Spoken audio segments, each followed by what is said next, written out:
பழைய கழிவுகளை மறுசுழற்சி செய்யும் ஆலையில் ஏற்பட்ட தீ விபத்தால் பனியன் கழிவு குடோனுக்கு பரவிய தீ. 5 மணி நேரமாக போராடும் தீயணைப்புத் துறை வீரர்கள். சுமார் 1 கோடி ரூபாய் மதிப்பிலான பனியன் ரோல்கள் எரிந்து சேதம்.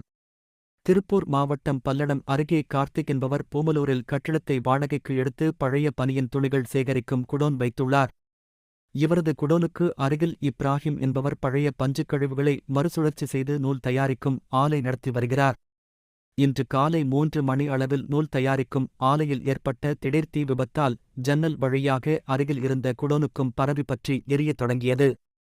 தகவல் அறிந்து சம்பவ இடத்திற்கு விரைந்து வந்த திருப்பூர் வடக்கு மற்றும் தெற்கு தீயணைப்புத் துறை வீரர்கள் 3 மணி நேரமாக தண்ணீரை பீச்சி அடித்து தீயினை கட்டுக்குள் கொண்டுவர போராடி வருகின்றனர்.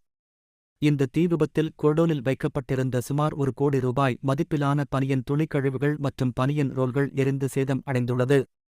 மேலும் குடோனின் மேற்கூரை முழுவதுமாக இடிந்து விழுந்துள்ளதால் தீயினை கட்டுக்குள் கொண்டுவர தீயணைப்புத் துறை வீரர்கள் போராடி வருகின்றனர்.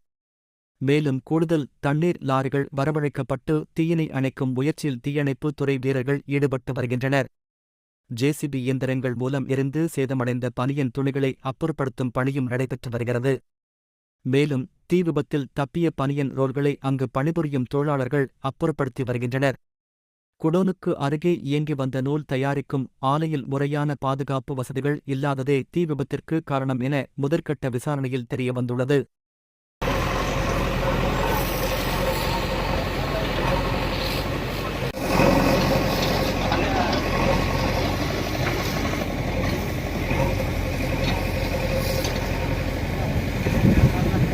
நான் இங்கே வாங்கிட்டேன் எல்லாமே. நான் பார்த்துட்றேன் இப்போது. ஒரு நிமிஷம்.